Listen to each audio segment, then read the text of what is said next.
होता है कि जब हम अपनी पहली जो भी फिल्म हम या जो भी कहानियाँ हम लिखते हैं तो कहीं ना कहीं हमारी आम ज़िंदगी अपनी ज़िंदगी से निजी ज़िंदगी से निकल के आती है, तो ये भी वैसे ही निकल के आई। मैं जॉइंट फैमिली में पला बड़ा हूँ, तो हमारे यहाँ भी बहुत अलग अलग कलर और शेड्स के लोग हैं, मेरे भाई बहन हो, कज़न्स हो। तो मैंने अपनी ही फैमिली में चीज़ें देखी थी कि मेरी कज़न्स हैं जिसमें एक बहुत फेयर है, एक उतनी फेयर नहीं है जिसको कहा जाता है कि रंग दबा हुआ है। मेरे से छोटी हैं दोनों, लेकिन वो बचपन से वो थोड़ा बहुत, चाहे वो रिलेटिव्स हों या कोई लोग भी घर आता, तो कहीं ना कहीं वो देखता था कि भाई जो ज़्यादा फेयर है मेरे लिए तो दोनों ही उतनी अजीज़ हैं, उतनी प्यारी है मेरे लिए। लेकिन दूसरों का जो नज़रिया होता था वही होता है कि जो ज़्यादा फेयर है उसकी तरफ ज़्यादा प्रेफरेंस देना, ज़्यादा लाड करना, और जो नहीं है उतनी उसको कुछ भी बोल देना। मतलब हम रियलाइज़ भी नहीं करते अपनी ज़िंदगी में, हम कुछ भी बोला रहे कालू है, ऐसी बातें हम बोल देते हैं, बट उस पर्सन को क्या फील होता है वी डोंट इवन थिंक, क्योंकि हमारी कंडीशनिंग जो है ना ऐसी हो चुकी है। तो वो कहीं ना कहीं ऑब्वियसली जब हम बड़े हो रहे होते हैं बचपन में ये चीज़ें उस तरीके से मतलब अफेक्ट करती हैं, बट मुझे नहीं रियलाइज़ होता कि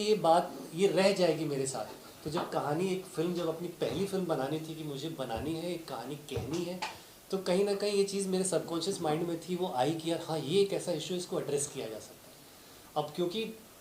एक इशू थी, एक ऐसी थीम पे फिल्म बना रहे थे हम लोग, तो पर मेरे लिए एज अ फिल्म मेकर ये चीज़ होती है कि सिनेमा जो है वह एक एंटरटेनमेंट का माध्यम है। कहानी कोई भी कहना चाहते हो वो एक बहुत ज़्यादा एंटरटेनमेंट के साथ ही कहना चाहिए, क्योंकि थिएटर में लोग जो है या कहीं भी लोग एंटरटेनमेंट के लिए आते हैं। तो फिर मैंने जब स्क्रिप्ट लिखी तो उस मुद्दे को जहन में रखते हुए उस कहानी को मैंने कहा, लेकिन उसको पिरोया, जो उसका नैरेटिव था बहुत ज़्यादा ह्यूमर, बहुत ज़्यादा थ्रिल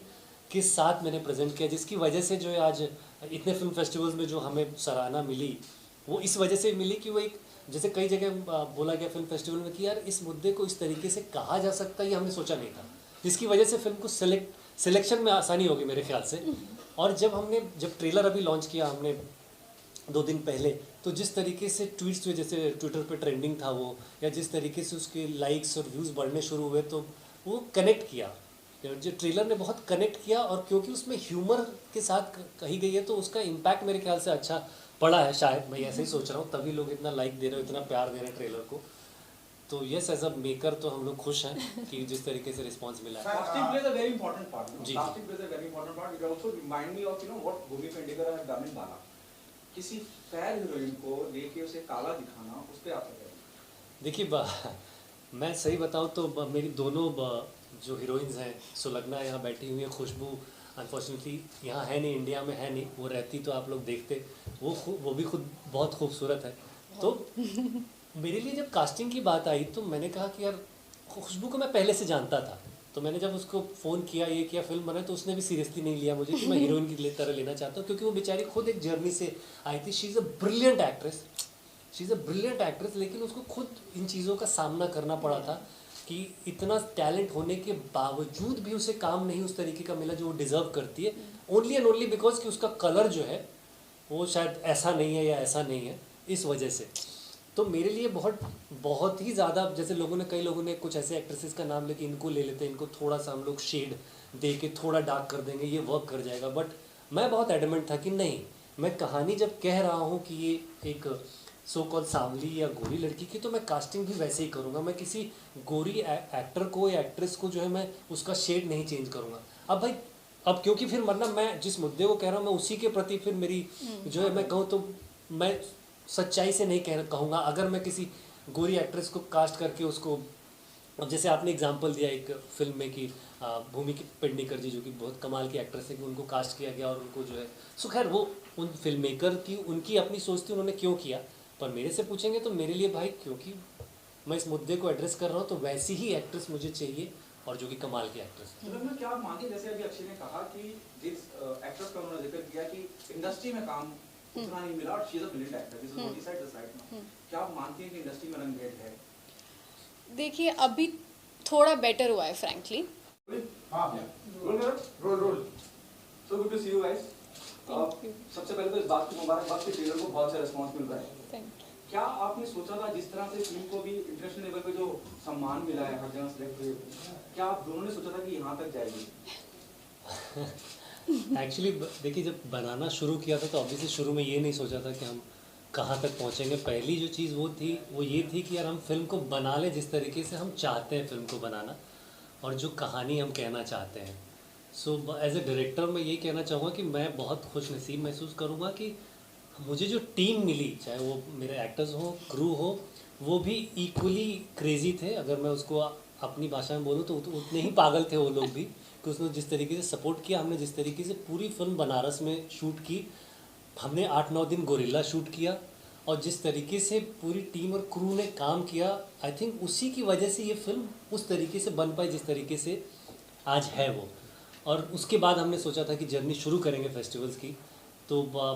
क्योंकि हमने फिल्म अपने ही, कोई फंडिंग वंडिंग, कोई फिनेंसर नहीं था, हमने खुद अपने पैसे से, मैंने और मेरी जो पार्टनर है, मेरी वाइफ, लाइफ पार्टनर और बिजनेस पार्टनर है, हमने अपनी सेविंग्स लगा दी थी। तो फिल्म को सबमिट करने के लिए भी जो फेस्टिवल्स में सबमिशन फीस लगती है, वो सबमिट करने के लिए भी हमारे पास पैसे बचे नहीं थे। तो हमने 2 फेस्टिवल्स में, जो हमारे लिए लगता था कि ये सबसे बड़े फेस्टिवल है, उसमें हमने सबमिट कर दी, और लकीली जो है उन दोनों फेस्टिवल्स में फिल्म सेलेक्ट होगी, और उसके बाद जो है फिल्म को इनवाइट्स आने लगे वहीं से ही, जिसकी वजह से हम लोग ने आज 32 इंटरनेशनल फिल्म फेस्टिवल्स में मतलब सेलेक्ट हुई, फिल्म स्क्रीन हुई। और बहुत सारे, और खुशी की बात ये थी कि बहुत सारे फिल्म फेस्टिवल में वो आइदर ओपनिंग फिल्म थी या क्लोजिंग फिल्म थी, जो कि बहुत रिस्पेक्ट की बात है एक फ़िल्म के लिए। तो वो शायद इसी वजह से हो, क्योंकि जिस तरीके की हमारी टीम थी, जिस तरीके से हमने, जिस तरीके से स्क्रिप्ट लिखी गई थी, उस तरीके से मैं कैन कर पाया टीम की वजह से, तो इस वजह से सिलेक्शंस भी हुए। तो हाँ, 32 में से 2 जगह सेलेक्ट किए, तो 30 जगह के जो सबमिशन फ़ीस वो भी बच गई। और जैसे मैंने कहा कि फ़िल्म को सराहा बहुत ज़्यादा गया, और जैसे हवाई में क्लोजिंग फिल्म थी, हवाई इंटरनेशनल फिल्म फेस्टिवल यूएसए में, कनाडा में ऑटवा फिल्म फेस्टिवल में क्लोजिंग फिल्म थी, सार्क में ओपनिंग फिल्म थी, सिडनी में क्लोजिंग फिल्म थी, और भी मतलब मैं भूल गया अभी कहते कहते। हाँ, इफ़ी गोवा में एक स्पेशल मेंशन मिला था हमें, केरला में जो है एक्सेलेंस अवार्ड मिला था, कई सारे फेस्टिवल्स में हमें व्यूअर्स चॉइस अवार्ड मिला, क्योंकि लोगों को बहुत पसंद आ रही थी फिल्म, इन द सेंस कि फेस्टिवल्स में एक धारणा बन जाती है ना कि फिल्म फेस्टिवल की फिल्म है तो एक सर्टेन तरीके की होगी, कि मतलब अरे उसमें कोई मैसेज होगा या बड़ी आर्टी सी स्लो सी फिल्म होगी। पर हमारी फिल्म को कई जगह जो एक टैग मिल जाता था कि ये बड़ी अनफेस्टिवल फिल्म है। तो मैं पूछ दिया अभी एक फेस्टिवल में कि आप ऐसा क्यों कह रहे हैं, कह रहे नहीं, इसमें तो हम पूरी फिल्म में बड़े एंटरटेन हुए, हंसते खेलते हमने जो है पूरी फिल्म देख ली। तो इस वजह से हमें व्यूअर्स चॉइस अवार्ड मिले। मतलब मैं सही बताऊं तो जब मामी इंटरनेशनल फिल्म फेस्टिवल में फिल्म की स्क्रीनिंग थी, सो यहाँ पे 5 जगहों पे थी, तो एक जगह जब स्क्रीनिंग पे थे तो सुलगना ही जब आई तो इन्होंने देखा कि एंट्रेंस पे हमारी टिकट्स जो है 80% फुल हो चुकी थी, 20% रखी जाती थी कि वॉक इन न होगा। तो ये जब आई तो इन्होंने देखा कि ऐसे क्यों थी दरवाजे के पास, तो इन्होंने आके पूछा सर ये हमारी फिल्म के लिए? हाँ, कभी हर साल मैं लाइन में लग कर देखती थी, आज मतलब इतने सारे लोग हमारी फिल्म। तो वहीं से हमारा हम काफ़ी इनकरेज हुए। और फिर मैं कहूँ तो एक डायरेक्टर को या एक एक्ट्रेस को या जो भी फिल्म से एसोसिएटेड है उनके लिए सबसे बड़ी बात होती है कि हाउसफुल का बोर्ड दिखना। तो हमें मैक्सिमम फिल्म फेस्टिवल्स में उसकी आदत हो गई थी कि हाउसफुल होता था, क्योंकि लोगों को मज़ा आता था फिल्म। आपसे पूछना चाहूँगा मैम, थोड़ा सा, क्योंकि ट्रेलर तो बहुत लोगों ने देखा, लेकिन फिर भी जिन लोगों ने नहीं देखा उनके लिए मैं चाहूँगा थोड़ा सा डिटेल में बताएं what the film is all about. The film, as you can see from the trailer, is about the prejudice with fair skin and dark skin, कि कैसे लोग स्किन के हिसाब से ब्यूटी को मेजर करते हैं। और मैंने हमेशा कहा है कि मैंने इनफैक्ट कभी भी कोई फेयरनेस क्रीम के कभी ऑडिशन भी नहीं दिए, बिकॉज मैंने ऑलवेज़ यही बिलीव किया कि स्किन कलर से ब्यूटी डिफाइन नहीं होती है। तो ये एक ऐसी चीज़ है जो अनफॉर्चुनेटली बहुत ज़्यादा प्रेवलेंट है हमारी, not just Indian society, world over लोग स्किन कलर को इतना ज़्यादा महत्व देते हैं, और उसी से डिफ़ाइन होता है कि कोई सुंदर है कि नहीं सुंदर है, जो कि बहुत ही मतलब इट्स अ वेरी,